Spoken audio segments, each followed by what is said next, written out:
It's a beautiful sad story. Everyone must listen this. ఒక ఇంట్లో అమ్మ, నాన్న, అక్క, తమ్ముడు ఉన్నారు. అక్కకి ఇంట్లో సంబంధం చూసారు, పెళ్లి ముహూర్తం పెట్టారు, పెళ్లి చేశారు. పెళ్ళైపోయింది, అప్పగింతలు. పెళ్లి కూతురు ఏడుస్తుంది, అమ్మ నాన్న ఏడుస్తున్నారు.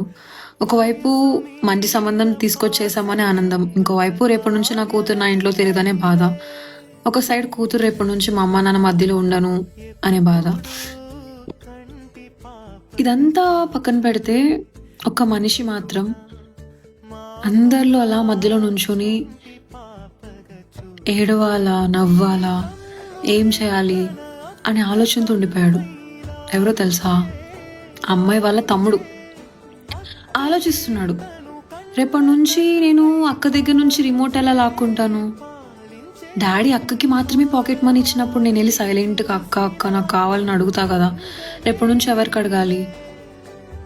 మమ్మీ నా కోసమే ఒక ఫేవరెట్ ఫుడ్ కుక్ చేసి అక్కకి పెట్టకుండా నాకు దాచిపెట్టి అక్కని ఆట పట్టించినప్పుడు ఉన్న ఆనందం ఎప్పుడు వస్తుంది మళ్ళీ? రోజు ఇంట్లో ఎవరితో ఫైట్ చేయాలి, ఎవరి మీద అలగాలి? ఇదంతా ఆలోచిస్తూ అలా దూరంగా ఉండిపోయాడు. కలిసి ఉన్నప్పుడు అంత ప్రేమ కనిపించదు. ఆ ప్రేమ అంత ఎందులో కనిపిస్తుంది తెలుసా? అక్క తమ్ముడు కానీ, అన్నయ్య చెల్లి కానీ కలిసి ఉన్నప్పుడు ఆ ప్రేమ అంతా గొడవల్లోనూ, అలగడంలోనూ, ఇలా అన్ని విషయాల్లో కనిపిస్తుంది. కానీ వన్స్ ఆ మనిషి మన ఇంట్లో నుంచి వెళ్ళిపోతుంది అనేది వచ్చినప్పుడు ఏ బ్రదర్ తీసుకోలేడు. అలా అలా ఒక ప్లేస్లో స్టక్ అయిపోతాడు. చిన్నప్పటి నుంచి నాతో పెరిగింది, ఇప్పుడు నాతో ఉండడా? ఇంకా నాతో ఉండదా? ఏదో చుట్టం చూపుకొచ్చినప్పుడు వచ్చినట్టు అప్పుడప్పుడు ఇంటికొచ్చి వెళ్తూ ఉంటుందా అని చెప్పి.